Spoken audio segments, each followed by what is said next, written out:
Yeah, Wayne, at the bottom, you can see there's like chat, there's a chat feature and a Q&A. Yep, I got them both up. Okay, so I just realized there's two ways for people to participate. So maybe we can just monitor both. Yep. Yeah. So if you want to, it's 10:29. If you want to get, I think you should just, maybe just broadcast it and see what it is. All right. You just tell me when you want me to go.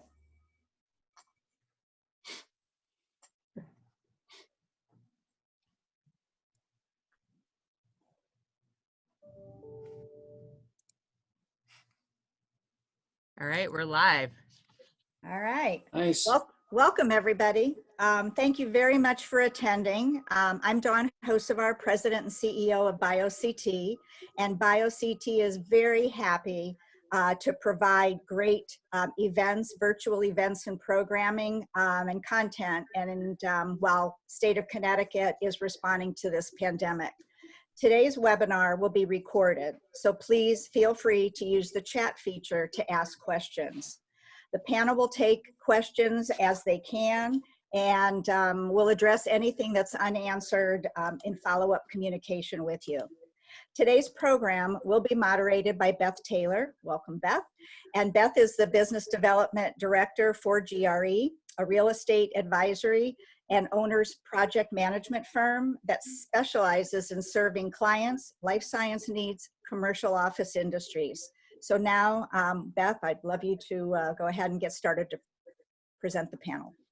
Thank you, Dawn. And thanks to BioCT for helping to promote this webinar. And thank you all for coming. As the possibility of reopening non-essential business looms large in Connecticut, company leaders are scrambling to plan for how and when to safely resume business as usual. Though moving forward, that may mean something very different than it did before the coronavirus. There's a ton of speculation and information out there that the COVID-19 pandemic will mean a new normal and the end of the workplace as we know it. So today's panel includes thought leaders and executives from commercial real estate, architecture, construction, interior design, and contract furniture. They've come together to share their insights on how Connecticut companies can plan to safely get back to work. So first, I'll introduce our panelists. First, we have Tom Corticelli. Tom's a principal with Amenta Emma Architects. Tom heads up the corporate workplace studio. And Amenta Emma is an award-winning multidiscipline architectural firm with offices in Hartford, Boston, and New York. Also with us is Deb Geardy. Deb has a background in interior design and is a principal of Ritz Incorporated, an independent rep group that provides resources and solutions for construction and furniture in office, life science, education, healthcare, and hospitality interiors. Deb works with business owners, architects, designers, and builders. Also with us is Michael Smith. Michael is an owner of Architectural Building Systems, a general contractor and construction management firm formed in 1985. And Michael serves Connecticut clients in the commercial, office, medical, biomedical, retail, educational, and industrial markets. We also have Wayne LaSalle on the call.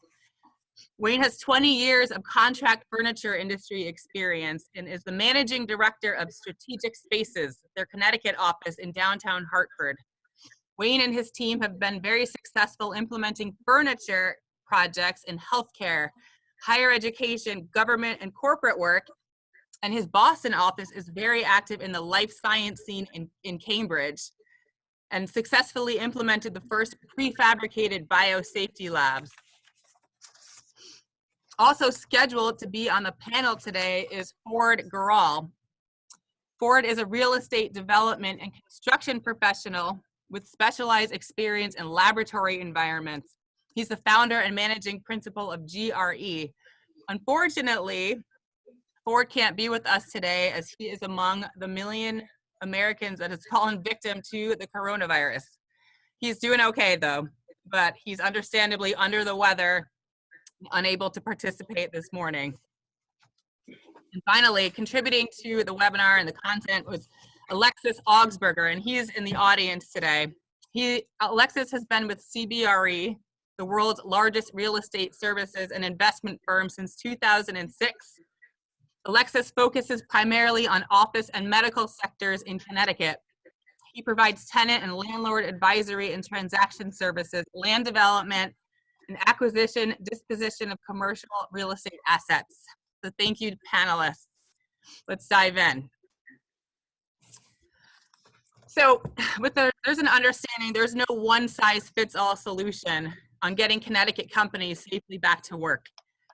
What are some of the first steps that business owners should take towards their goal of reopening a safe workplace? Should we start with a basic assessment and planning exercise? Tom, will you kick this off? Yeah, I'd love to. I first want to thank you for having me involved with this. Just for the fact that I can wear a collared shirt. I haven't worn one of these in 6 weeks, so I feel kind of lucky to be involved with this just for that.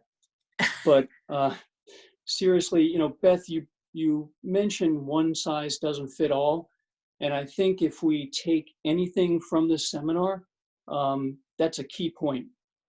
There's so many different companies that we are all dealing with, small companies, large companies, companies that have one office in Connecticut or hundreds.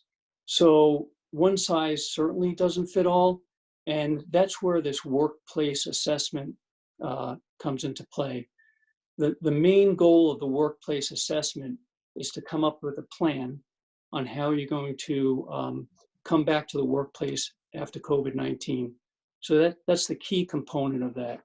So I'll dive into just a quick summary of what that workplace assessment is so everybody can understand what's involved. So first off, there's that interview of key players, and almost think of it as an in-depth program analysis where you really try to understand what the company is all about. You know, how do they work? Who are their clients? All the important factors that make that company important. Then there's an existing conditions assessment where you really have to look at the existing space that the company has. Is it 5,000 square feet or 100,000 square feet? Is it one office we're talking about or 100 offices? So you really have to dive into that, and I'm sure the rest of the panel will chime in more on that existing assessment. Then you look at benchmarking. Every company is competitive. So what are other companies doing? So that's part of the assessment. And then the main thing is you develop a plan for day one and day two options. What are you going to do day one, which is within the next 30 days? And then what are the day two scenarios, 60, 90 days and beyond? And then you look at priorities and budget, but you develop a plan that's specific for your company. So that's really what the assessment is all about. Great. Mike, can you shed light on how we might assess our building systems, like our air, our ventilation and mechanical systems? So many companies have a relationship with a service company that takes care of their building systems, their HVAC systems and their electrical systems. And you want to engage those folks. And again, going back to Tom's assessment, you want to look at what is the status of your system? When's the last time the air filters have been changed? It can be as simple as coordinating and communicating with your service provider, or engaging a mechanical engineer to really take a hard look at what your system is and how it's set up and how it's functioning. So, but communicating with a service provider in that case is very important. Great. And how might business owners assess their interior environment? Deb, could you comment on the furniture and interior space? Sure. Well, one of the first things, one of the first targets will be cleaning. How do we clean this environment that we're in? And you need to determine what are the appropriate materials to clean and what to use to clean them with. So that's going to be something that you'll walk through, look at your space, look at your workflow, and kind of try to understand what areas are of concern, get in communication with the cleaning staff, as well as talk to your whoever provided your furniture to find out, what chemicals can I use to clean and disinfect and that kind of thing. So developing, the target and then the plan to go about doing it. Excellent. So once we do an assessment of our individual work environments, how do we prepare for day one occupancy? I know Connecticut's trying to get businesses back, non-essential business back, maybe as early as May 20th, although we know that date is in fluctuation. What are some small, cost-effective modifications that can be easily made to our existing space to create a safer environment? Tom, do you want to start off? Sure. I'll start off with 3 ideas. And again, these are day one, so they're within the first 30 days, so they're not extensive approaches. But one would be kind of monitoring the employee's health. So a lot of companies that we've talked about and clients of ours have come up with a system where before an employee comes to work, they go through a series of checklists, 4 or 5 questions to make sure that they're healthy. And that happens every day before an employee comes to work. If one of those check boxes aren't checked, the HR department would contact them and try to determine what the issue is and determine if they can come in or not. So I think that's a critical thing for employee health. We're also going to see thermal temperature scans at entries to our spaces. It's important to understand if someone has a fever, whether it's an employee or a public or somebody from the public. So we're going to see that. And then also in regards to health, just the idea of PPE, masks that are available when people enter the space. So that's one. The second is really adjusting the workplace. And again, the panel will get more into this, but the whole social distancing. What can we do in day one to provide that social distancing? And most of it's going to have to be moving furniture, reorganizing, shifting workstations. So we're going to see a lot of that. So easy things that we can do to make sure that we're separated. Maybe we don't look at each other when we're at a workstation, we're facing opposite ways, whatever way we can come up with that. And then the other important aspect that we can approach in day one is limiting touch surfaces. Everything we touch is going to be an issue when we come back to work. And it's been told to us that 80% of diseases are transmitted through our hands, so we have to limit that. So ways to do that obviously is with hardware. Day one, we're not going to be changing hardware extensively, but we're going to be doing things, putting wraps on lever doorknobs or door levers, or modifying the hardware so we don't have to use our hand, we can use our elbow, things like that. And then lastly, for touch locations, we have to think more about equipment that we're using, copy machines, mail machines, coffee machines, any of those things. How do we limit the touch control of those objects? We're not going to change them in day one, but we're going to strategically have wipes and Purell and other ways to keep clean. We'll clean our hands before we touch them and clean our hands after. So those are 3 preliminary steps that probably a lot of companies will be looking at in day one. Thank you. Mike, what about HVAC cleaning prep from your perspective? So going back to what Deb was saying about understanding what cleaning products can be used and how your materials can be cleaned, we recommend that you talk to your cleaning contractor, talk to the person that is maintaining the building, and if you don't have someone who's maintaining your space, find out who the building uses and talk to those folks. Everybody in the industry is doing the same thing right now. They're trying to understand what best practices are, when the best time to use those practices are, and they've got knowledge. They've got knowledge, and they also have access to products that the general public doesn't have access to. There's distributors that regularly supply the cleaning vendors that they have warehouses. There are materials available.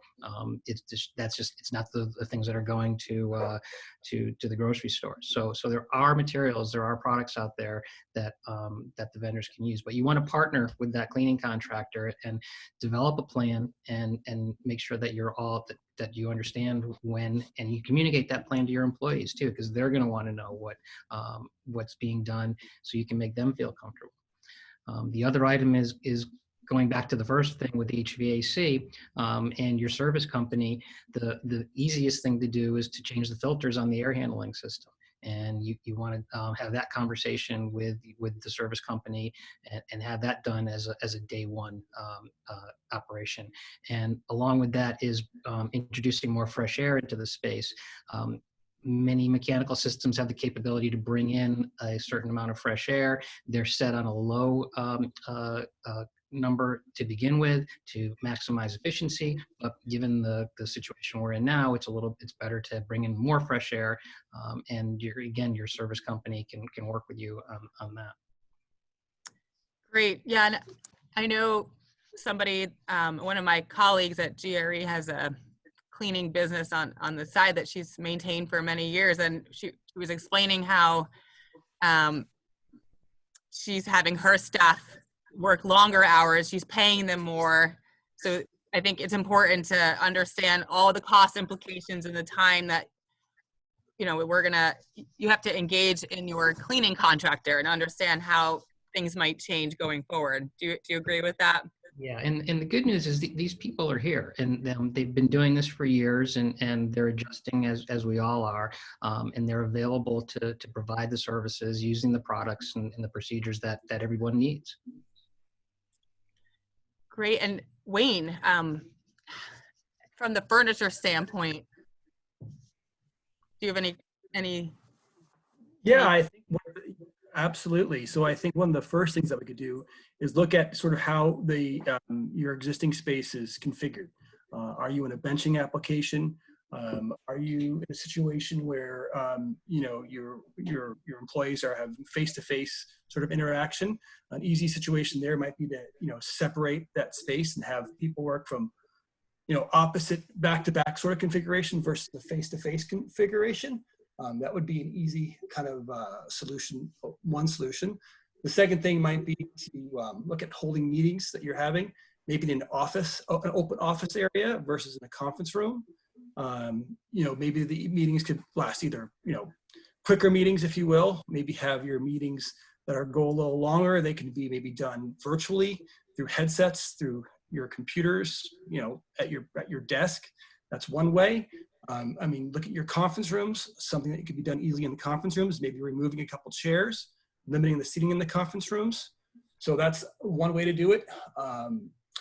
The other thing is think about your lunch breaks, right? How you're going to lunch. Maybe staggering your lunch times. If you're in you have large employees, a large office, maybe have lunches in shifts. Maybe looking at sort of limiting maybe where you had round tables, maybe have 3 chairs there versus 6 chairs. Taking minor steps like that might be beneficial. Those are all good points. Deb, what about like some low-tech furniture improvements? Yeah, well, building on what Wayne just said, things like, facing in different directions, maybe putting that sneeze guard or a barrier between people that hasn't been there lately. In front of you, if there's a panel already there, if it's fabric, whatever it is, if it's not being touched, it might just stay there. But on the side, if you're not separated by more than 6 feet, you may want to have a glass panel between you so you can see the person next to you, but you can, feel that you're contained. There's been talk about placemats and things like that. I think that's going to be on a case by case, having cleaning supplies available to kind of be able to self-monitor your own environment, as well as, just considering others and having that etiquette right across the board.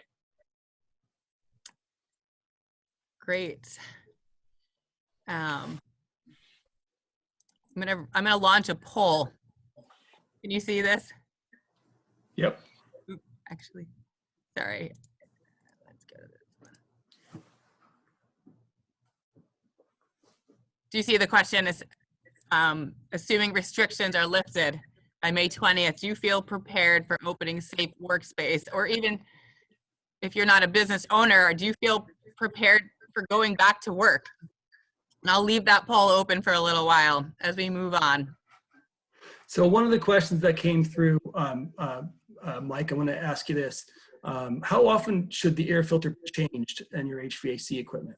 Well, traditionally it's been seasonally, but given what we're in now, again, there's no one size fits all, and you need to look at the system, the space, the occupants, and make a determination off of that. But the consensus is definitely more often now, but minimally on a seasonal basis.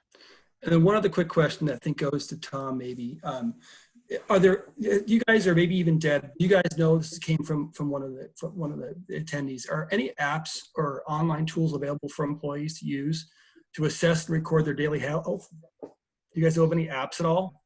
I can answer that quickly. I know there are a lot of apps right now that are involved for daily monitoring employees' health, and that's one of the apps that I was talking about for in the beginning, where an employee daily has to go through a series of questions, and I think that's critical because the responsibility is all on us.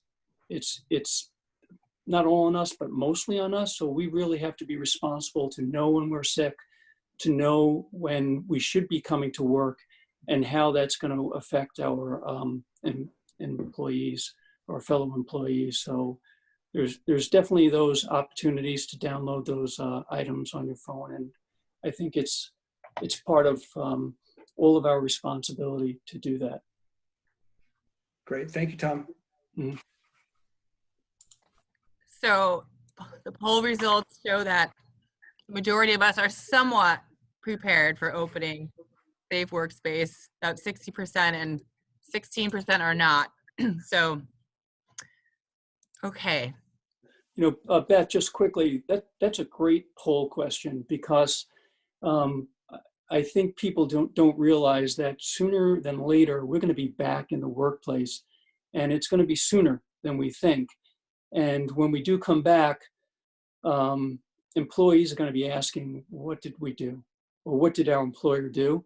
So it's important to think about it now versus later. So it's a great poll question. I was expecting it to be a little different, like 80%, but just thinking about it. But so great idea. So another concern I'm sure we all have are related to people coming into our workplace. So, clients and business owners are concerned about contractors, workers, people coming to our space. What can be done to alleviate their concerns? Mike, any thoughts on that?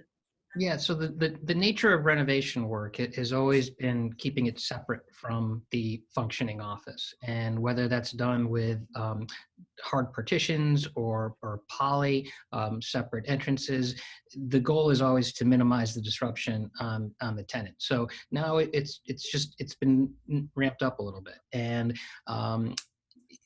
it's very possible. It's easy to do. It involves communication with the client and making sure that there is access, and that we're following, or the contractors are following, CDC guidelines, PPE, places to wash your hands, all of the things that we've been hearing through the news and in the media, social distancing.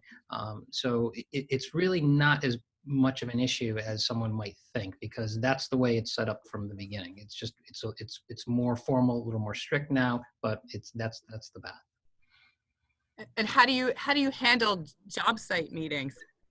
So in the age of technology, a lot of what we do is somewhat remote anyways. An issue comes up on a job site and you call the design professional and you'll communicate electronically. But now we've taken it to the next level and we do a Zoom meeting. Instead of having a job meeting where everybody's on site with their hard hat and their boots and we're around one table on the site, we do it virtually as we're doing now.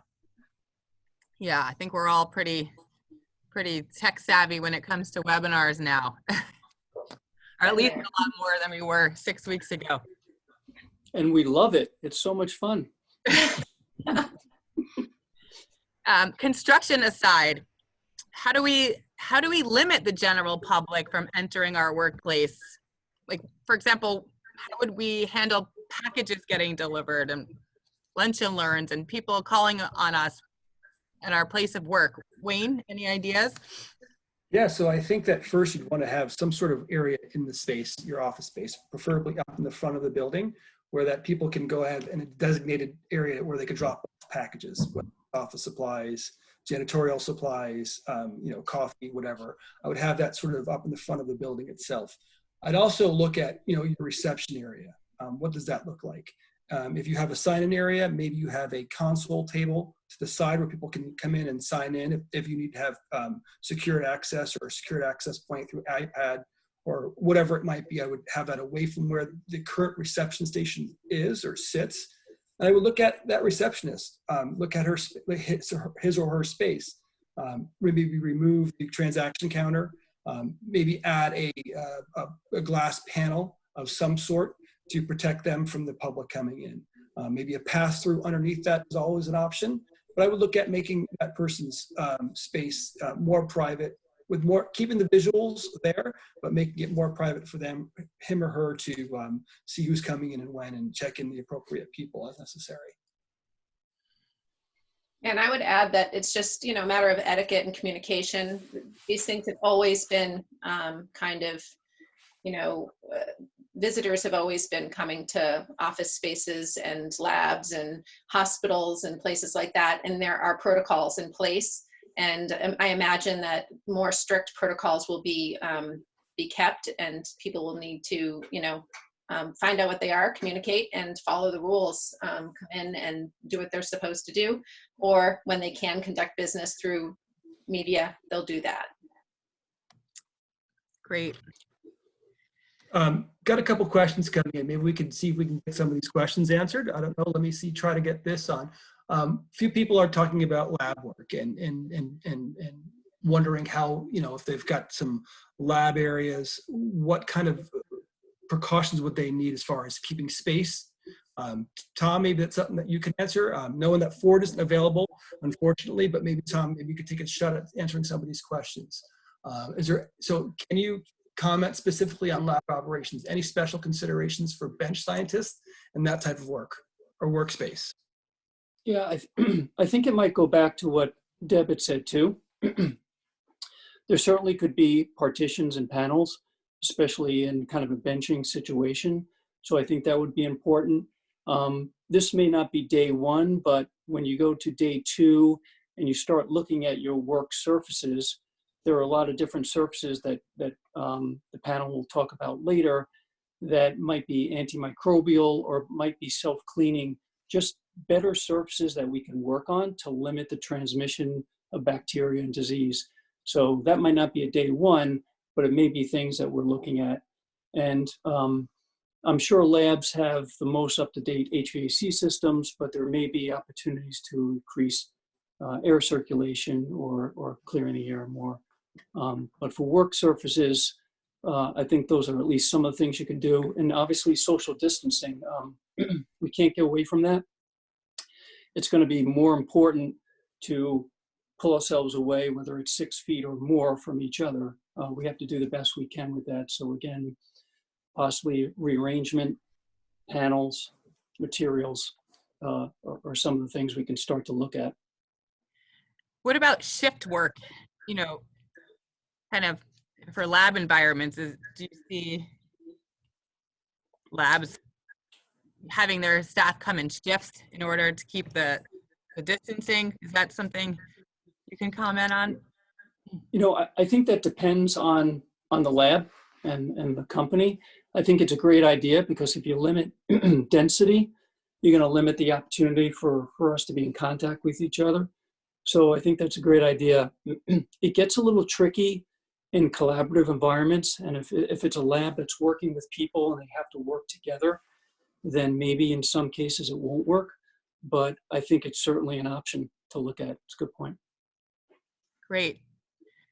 Well, all right, so we'll move on and we'll talk about something important. It seems like it's a theme throughout all of these questions, but it's communication. How important communication is going to be amongst business owners, employees, office tenants, property owners, managers. Communication is going to be paramount throughout the process of re-entering the workplace. How should business owners carry out these plans and communicate effectively so that we can address the physical, the mental, and emotional realities we're all facing? Tom, have you guys Yeah, about that? Yeah, it's a great question. And I think it goes back to the workplace assessment. When we talked about a plan, employees are going to want to know what the employer is doing, and that should be as transparent as possible. And it really can't be unless a plan is formalized and is presented to employees. So typically, when you look at that plan, it probably covers 4 major areas.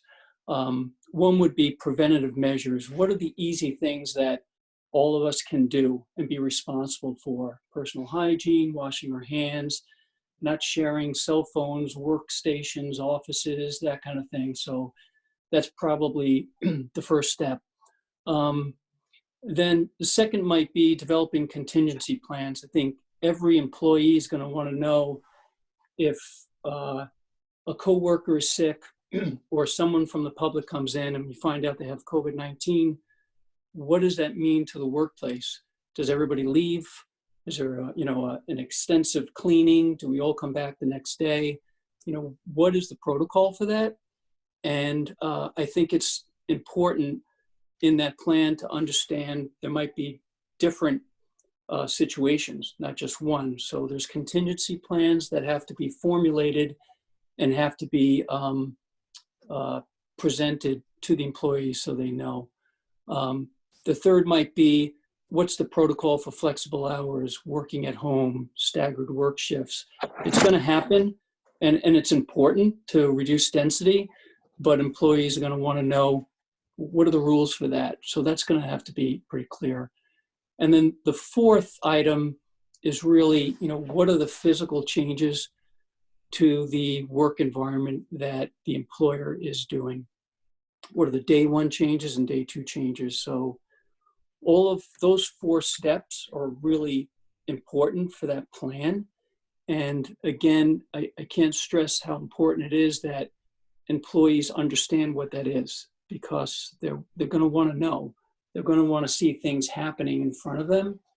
And if that isn't made clear sooner than later, it will affect productivity. It'll affect people wanting to come back to the office. So,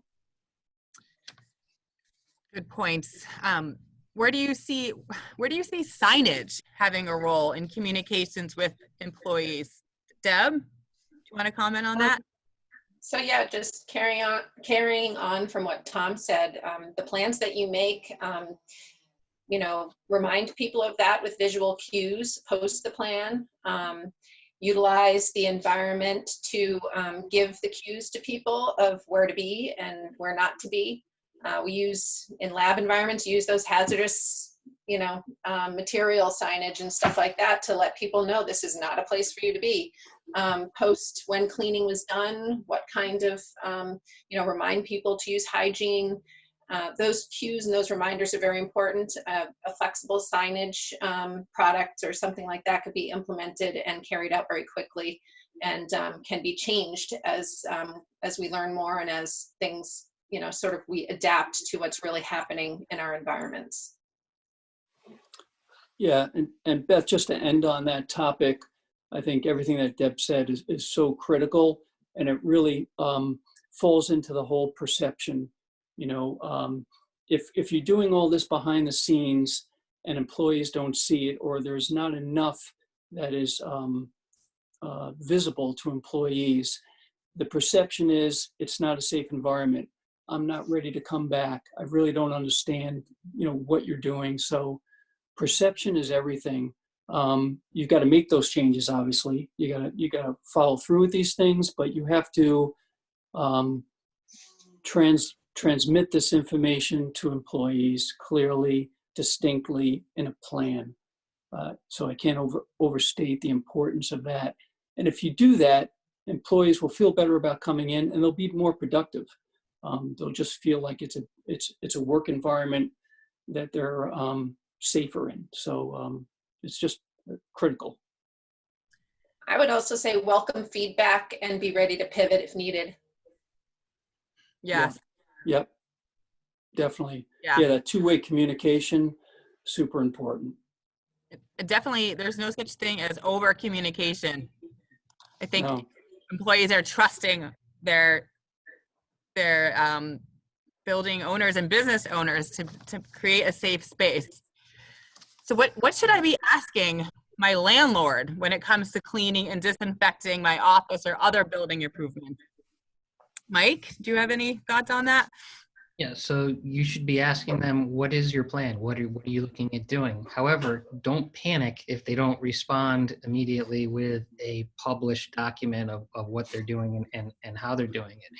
It's a work in progress. Everybody is doing the same thing right now. They're looking at what they can do, how it should be done. The BOMA, Building Owners and Managers Association, they're having calls like these as we speak to develop their protocols and their standards so they can come up with a game plan. So it's in process, but start that communication. Reach out to the landlord and ask them, what are you doing, and ask them to let you know. So they're working on it, trust me. But they may not have every answer today. All right, I think this is a good time for Hey, me. Deb, I got actually one somebody did ask a question on something. How do you handle situations where you're in a benching scenario or a benching workspace and you're a shared workspace? And how do you handle cleaning between people, between shifts, I guess, using that space? What do you think some options there are? Well, I mean, I don't know how many people have had a gym membership, but when you're using the treadmill or what have you, typically there are wipes and things available to you to clean the device after you've used it so that the next person can have something clean to use. I would say those types of availability of materials to clean with is important, and having a set sort of step-by-step assignment to people of how to care for their space and be, think about the next person, have empathy for the people around you is the best approach. Are there products that are available that can actually house some of that cleaning material that are easily accessible for people? Dispensers, you mean? Or Yes. Yes, Yep. there are. There are dispensers, and those can be located, in easy to reach places.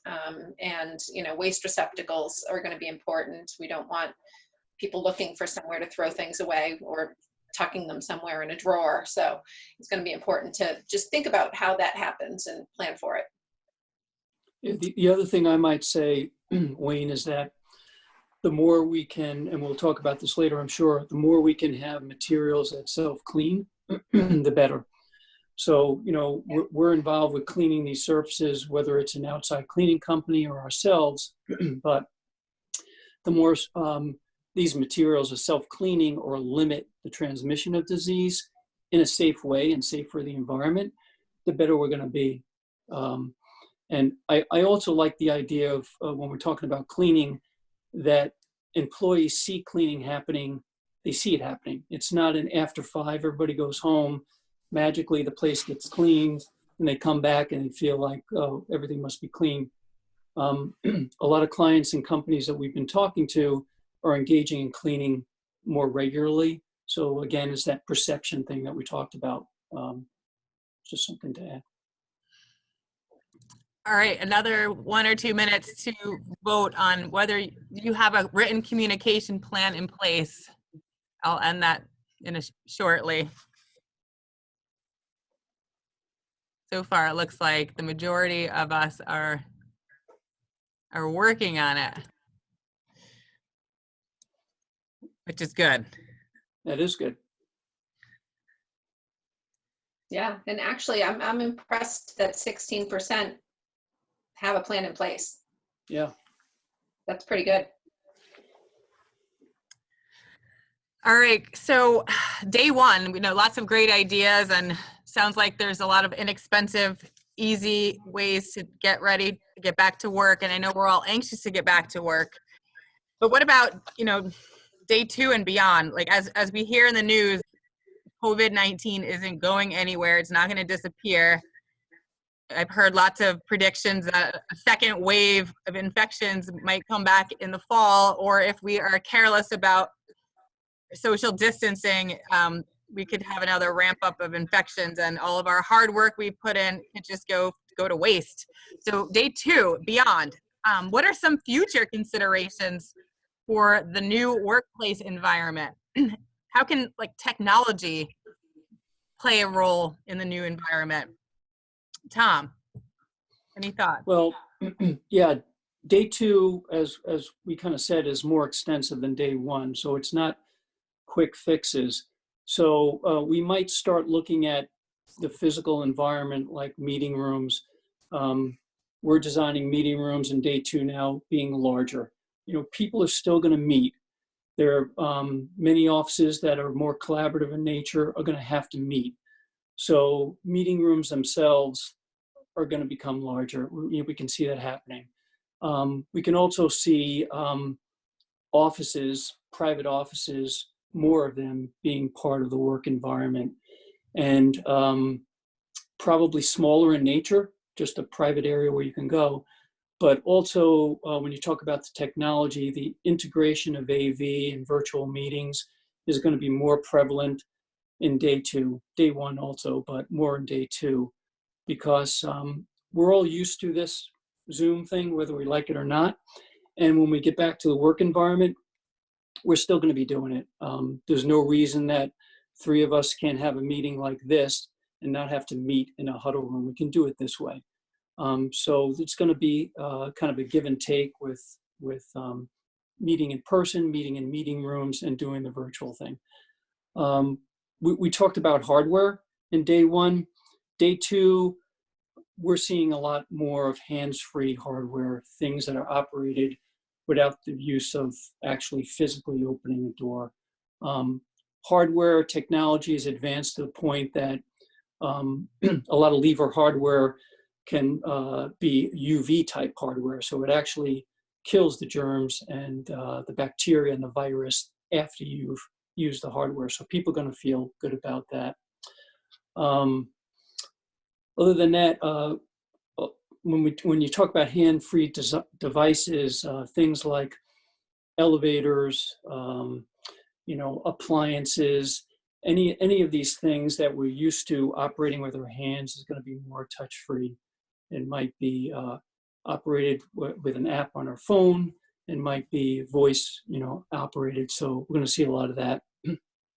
And then just to touch on the self-cleaning materials, I think with technology and science, a lot of the materials that we're going to start using in day two are going to be self-cleaning type of materials. So you guys might have heard in the news that metals like brass and bronze inhibit the growth of bacteria or different pathogens or viruses. So you might see more of those type of materials versus plastics, where bacteria and other viruses can stay on the surface longer. So I think there's going to be more of an integration of those type of materials, self-cleaning materials. And I'm sure that has an implication in furniture and other aspects of the environment. Awesome, Tom. I just want a quick question. I get a lot of questions out on the Q&A. Michael, what about actually accessing and gaining cleaning supplies? How would you go about getting that? out of that day one scenario and not necessarily there to the day two. Where can people find cleaning materials? So not Costco, not the local supermarket. You have to go to the commercial route, and either the commercial cleaning contractors have access to them, the commercial industrial supply houses have them, and you got to think a little differently too. The little bottle of Clorox wipes that we're using around our home, that's not what you're going to use in the workplace. You can buy concentrated cleaners that you get a 3-ounce bottle that makes 6 gallons of a disinfectant, and it's often a peroxide based, or it's different than the Lysol that you're buying in the stores. But they also have wipes that come in it. They're dry. You put them in a dispenser, it's a bucket, it's about a 1/2 gallon bucket. You add the cleaning solution to that, and you make your own wipes essentially. That's what it's designed to do. So you just need to think a little differently about how you're going to how you're going to access those chemicals and how and where you can get them. So they are available. If anybody, you can go online and Google industrial safety supplies in my area and start with those guys, and many of them will sell to any business. Mike, you're not hoarding those, are you? Let me know if you need some, Tom. We heard Wayne has toilet paper, so. $5 a roll, everybody. So. Deb, did you have anything to add? Yeah, actually, so I think, on day 2, we're not going to stop assessing. We're going to be looking at what's been going on since we, moved back into the workspace, and pay attention to the things that are working and the things that are not, and use that information. We're also, like Tom said, going to use the science and the studies that are being done to determine, our path forward with things. So, my simple advice would be look at what you have. Look at what's working, what's not working. Don't throw the baby out with the bathwater and change everything to stainless steel and get your bleach bottle out. Think about what you have, what's touchable.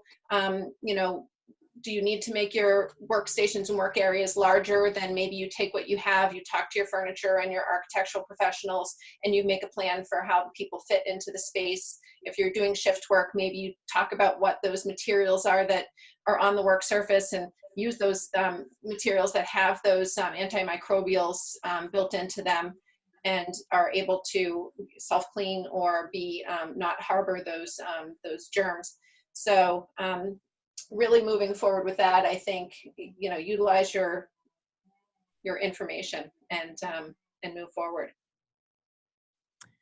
Mike, anything on building systems that you can comment? Yeah, so day 2, there are quite a few existing technologies there that are used in healthcare, that are used in biomedical, ultraviolet lights in the HVAC system, which are used to kill viruses and bacteria that collect on the air filtration system. That's been in existence for quite a while. And those things are available. There's a cost and there's a design element of it, but that's one of the pieces of technology that you can use for as a day two item. Great, you guys have a wealth of information, and I'm sure the attendees can reach out to us for specific advice on some of these materials and furniture and everything we're talking about. We will make this available in ourselves, and we'll give you all our contact information, because I'm sure there's a lot of questions that people are going to have. So Great. yeah, I have one good question just came through, and I like it. It's good. It's if we're able to trust our science and believe that there will be a widely distributed vaccine in 18 months, should we focus on interim issues and not long-term changes that affect our collaborative environments? Tom, you want to take that question? Yeah, I definitely want to take that question, because I think we can't think of this as a short-term thing. Just because the virus comes and we get an antibody and a vaccine, and I don't think that means that we're not going to see something like this in the future. And I think just preparing ourselves to be safer, to be healthier, to have a safer environment is a good step forward. I know all of us have short memories on things and we kind of forget about stuff. But I think this is something that has been so life-changing for everyone that we're not going to want to go down this road again as a society.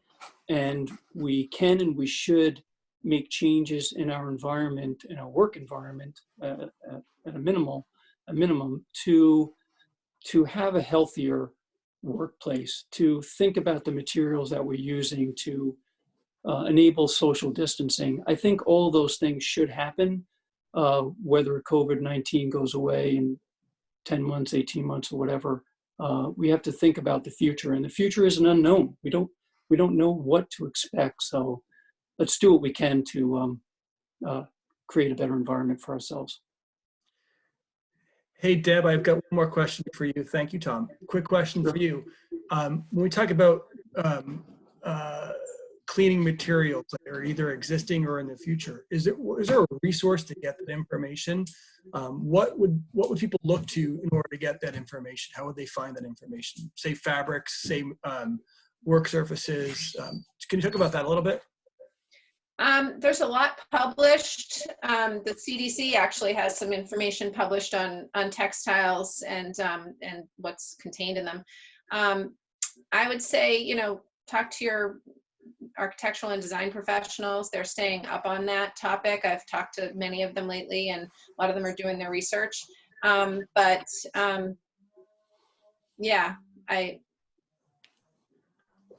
hospitals. I also think we can look at the healthcare industry. There's a lot of materials that are coming from that industry that are moving over to the commercial application, and I think it makes a lot of sense because they're more cleanable. They harbor, like Deb had said previously, don't harbor these bacteria. Some of them are self-cleaning. So I think we're going to be looking more towards the health care industry and incorporating those materials into our products. So that would be a perfect opportunity to contact them.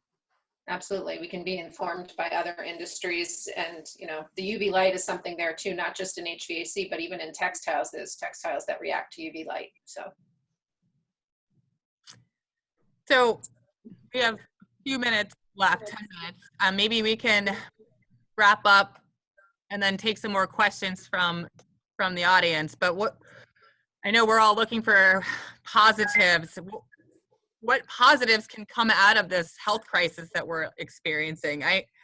I personally had a deeper appreciation of what we had before, like stocked shelves and availability of toilet paper, hand sanitizer. I miss restaurants, a greater appreciation for these things, and a bigger connection now to nature. Getting outside has been a great stress relief. But what other positives can come out of this crisis? Anyone? I'll start off. I think as a society, we may come out of this a little healthier. I really do, because when I leave the house to do some shopping, by the time I come home and I've done other things, I've probably washed my hands 20 times. And is that going to slow down after this? Maybe a little, but I think we're going to be more cognizant of being healthier, cleaner, making sure we wash our hands. And I think our environments are going to be better. Again, we talked about these different surfaces that are maybe self-cleaning, and obviously we want to make sure they're safe for the environment, whatever we use in our work environment. But our environment itself, where we work, I think will be safer as we move forward. So I'm feeling good that we're going in the right direction, both for personally and where we work. Thank you. I think I've seen some communications recently. When this first all happened, we were all getting those "my work policy for COVID is" emails from everybody we work with. I got a communication yesterday from a firm who wanted to let everybody know that things were good. and that, you know, they wanted to let their clients and their vendors know that, you know, they've been managing well, and that their people are working hard, and that they're open to hearing from them and that kind of thing. So I think that we're going to have, you know, maybe a different attitude, not a doomsday kind of attitude that we started with. Also, understanding and empathy for people working at home. People now understand that when somebody's working at home, there may be pets or children running around. There may be, like in my condition right now, a tree being cut down outside my window, and I can't really control that. We're probably going to be looking to help people be more successful working from home. If we didn't already find it a smooth transition the first time, we're going to be looking for it to be easier to happen the next time around. So I think we'll be prepared. And I think we're all coming out of this, you know, more empathetic, more compassionate people. So I think that you don't hear enough about it, but the creativity and the collaboration in technology that's coming out of some of these companies, whether it's figuring out how to make a ventilator or do something else that we need, or that is part of our daily lives. There's a lot going on, and you know, there's a lot of you know, sad stories out there, but there's also a lot of positive stories about what people are doing and what companies are doing to work together and reinvigorate.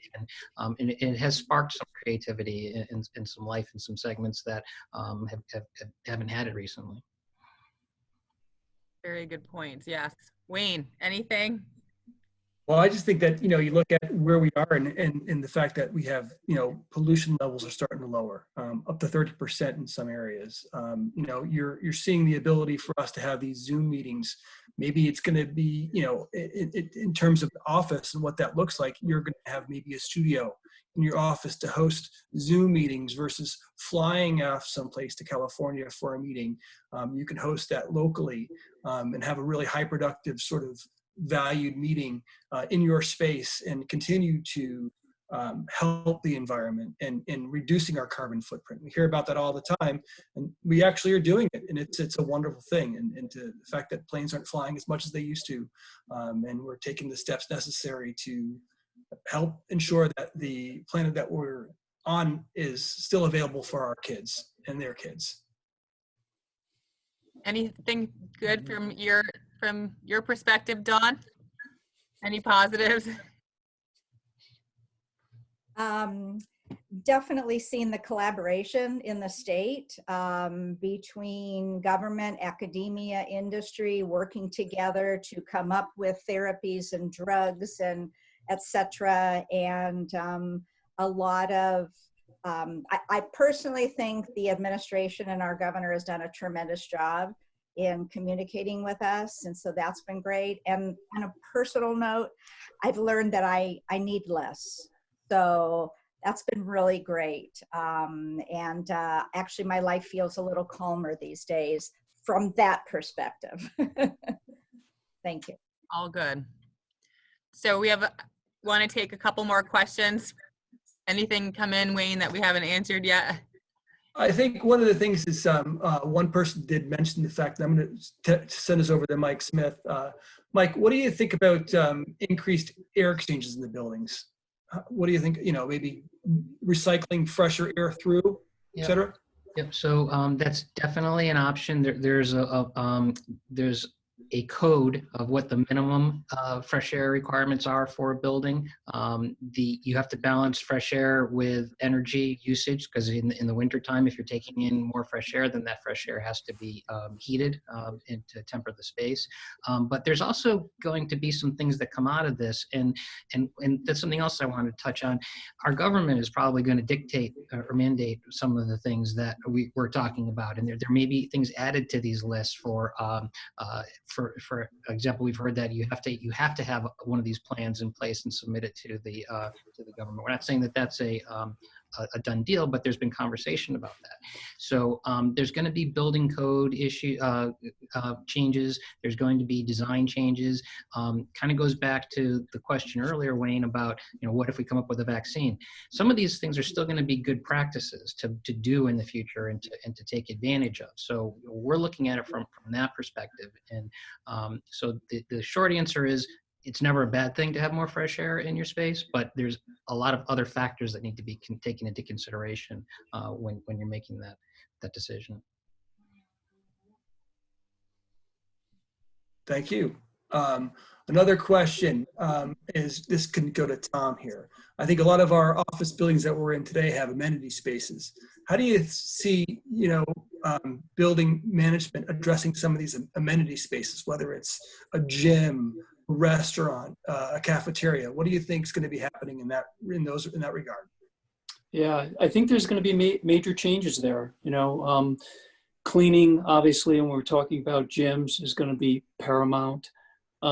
Restaurants, there's a big change there. Let's face it, we're all not going to want to sit in close proximity to each other. So there's going to be changes in layout for sure. But it's going to have to be an environment that people are going to want to go to. We're not going to want to go to something that looks like it's we're all sectioned off, and it's not going to be a good experience. So that's a really good question, and we'll wait and see, how we're going to resolve that. But definitely major changes. These amenities, I don't think they're going to go away, so they're going to have to be modified so people can use them. And then a couple of questions that come through about square footage size, and I think, Tom, you can answer this one as well. Is there any sort of standard formulation for per person's, square footage requirements, and what that looks like, last week or last month, and what that's going to look like in the future? Are you going to see increases, or, that's a great question. I'm in the arena that we're going to try to keep our square footage, because I think it's going to be a hardship on a lot of companies that, let's say they have 10,000 square feet and they have to practice social distancing, and all of a sudden they have to grow to 15,000 square feet. So in some cases that might have to happen, but I think in a lot of cases it's up to the design professionals to be as creative as possible to make sure that these spaces don't continue to grow. And obviously there's things like, work at home and other ways we can accomplish less density. But I think the answer may not be just separating ourselves in the workplace and saying we're done. It's, how do you be more creative? Do you do some of these shields that Deb was talking about? Do you organize the workstations a little differently so that we're not spaced 6 feet apart? The workstations themselves are not spaced 6 feet apart, but there's a way that we can still maintain social distancing. So to answer the question, there may be an increase, but I'm in the arena that let's try to make sure our workplace is safe, and we can minimize how much additional space we need. Because I just don't think everyone can grow. I don't think that's possible. And what do you know what this is probably a better question for the broker that's not able to be on the call right now, but is there a minimum square footage requirement per employee currently? Is that out there, Tom? It really ranges. The code will say 1 per 100, when you're designing a space, but that it really depends on the type of workplace. How many offices you have, what you're doing in the workplace, the amenities that you have in the workplace. So it varies. And I think with COVID-19 and the way we're going, we'll probably increase. We'll probably be 200 square feet or more per person, just based on everything else that we're talking about, and even more. But again, I think as design professionals, we have to do our best to make sure that workplace, it doesn't grow out of proportion, because it's going to be difficult for companies to deal with that. Excellent. You know, there's a lot of other questions that are out there. I think what we're going to have to do is kind of take these things as a, you know, we can respond as quickly as possible. Maybe we can take them individually and respond to those who asked. But we're kind of running short on time here. So Beth, why don't you know, finish this up and we can send everybody and thank everybody. Yes, we will definitely follow up with all unanswered questions in a communication by the end of the week. Thank you, everybody. Thanks to BioCT and Connecticut's science and technology community. Thanks for joining us. We hope this was informative, and we'll follow up soon. This has been recorded, so we can remarket it as well. If that's okay. Yeah, you did a great job. I learned a tremendous amount. I took a lot of notes. Thank you for all the information. Really appreciate it. And Beth, we can work on BioCT is happy to post this on our video recordings as well. Excellent. Thank you, everybody. Thank you. Appreciate it. Stay safe. Stay Thanks, safe. everybody. Have a good day. Yep. Bye-bye. Good luck getting back to work.